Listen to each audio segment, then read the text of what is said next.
নমস্কার বন্ধুরা, পশ্চিমবঙ্গ সরকার একটি নতুন প্রকল্প চালু করেছে যার নাম সংগ্রামী ভাতা প্রকল্প।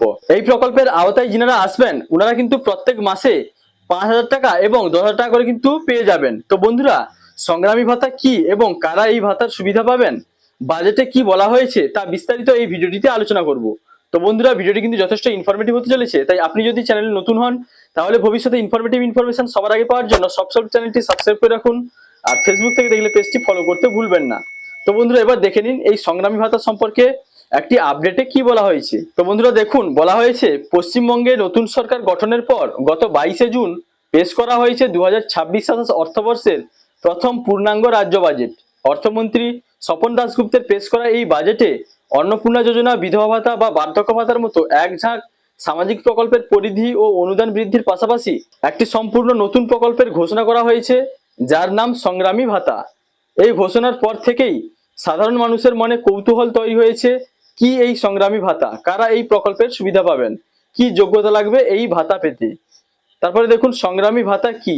সহজ কথায়, রাজনৈতিক মতাদর্শের কারণে বা গণতান্ত্রিক আন্দোলনে অংশ নেওয়ার অপরাধে যারা বিগত দিনে মিথ্যা ও ভিত্তিহীন মামলায় অর্থাৎ ফলস কেসেস শিকার হয়েছেন তাদের পাশে দাঁড়াতে এবং সম্মান জানাতে পশ্চিমবঙ্গ সরকার এই বিশেষ ভাতার ব্যবস্থা করেছেন। অর্থাৎ বন্ধুরা, এখানে বলা হয়েছে বিগত দিনে মিথ্যা মামলা দিয়ে বা ফলস কেস দিয়ে যাদেরকে জেলে পাঠানো হয়েছিল তাদেরকে এই নতুন সরকার কিন্তু এই ভাতার মাধ্যমে আর্থিক সহায়তা প্রদান করবে।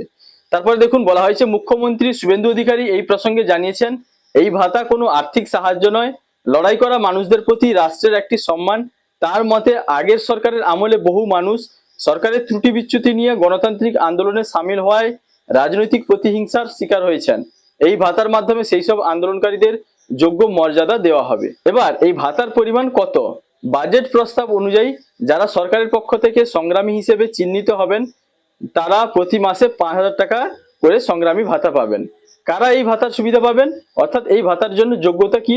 তো দেখুন, বাজেট বক্তব্য এবং পরবর্তী সাংবাদিক বৈঠক থেকে প্রাপ্ত তথ্য অনুযায়ী নিম্নোক্ত ব্যক্তিরা এই ভাতার আওতায় আসতে পারেন। তো কারা?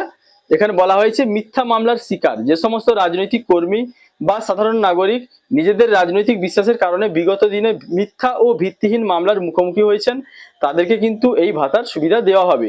তারপরে গণতান্ত্রিক আন্দোলনকারী, পূর্বতন সরকারের আমলে সরকারি নীতির বিরুদ্ধে বা সাধারণ মানুষের অধিকারের দাবিতে গণতান্ত্রিক আন্দোলনে অংশ নিয়ে যারা হেনস্থার শিকার হয়েছেন, মুখ্যমন্ত্রী স্পষ্ট করেছেন যে এদের মধ্যে বহু বিজেপি কর্মী যেমন রয়েছেন তেমন অন্যান্য দলের বা সংগঠনের ব্যক্তিরাও থাকতে পারেন যারা রাজনৈতিক হিংসা বা প্রতিহিংসামূলক মামলার শিকার হয়েছেন। তাদেরকেই কিন্তু এই আর্থিক সহায়তা দেওয়া হবে। কিভাবে আবেদন করতে হবে বা তালিকা তৈরি হবে? বাজেট পেশের সময় অর্থমন্ত্রী স্বপন দাশগুপ্ত জানিয়েছেন, সংগ্রামী ভাতার বিস্তারিত রূপরেখা এবং গাইডলাইন আগামী দিনে চূড়ান্ত করা হবে। কারা এই ভাতার আওতায় আসবেন তার একটি সুনির্দিষ্ট রূপরেখা বা নির্দেশিকা অদূর ভবিষ্যতেই রাজ্য সরকার প্রকাশ করবে। সেখানে আবেদনের পদ্ধতি ও যাচাইকরণের অর্থাৎ ভেরিফিকেশন প্রক্রিয়া স্পষ্ট করা হবে। তো বন্ধুরা, এবার আপনারা দেখে নিন এই যে সংগ্রামী ভাতা দেওয়া হবে এর জন্য বাজেটে কি বলা হয়েছে। তো বাজেটের 7 নম্বর পেজে আপনারা যদি দেখেন, এখানে কিন্তু লেখা রয়েছে অবসরপ্রাপ্ত সাংবাদিকদের পেনশন বাবদ মাসে 5,000 টাকা দেওয়া হবে। জরুরি অবস্থার সময়ে যে সমস্ত সাংবাদিক কারাবাস ভোগ করেছেন তাদের মাসে 10,000 টাকা পেনশন দেওয়া হবে।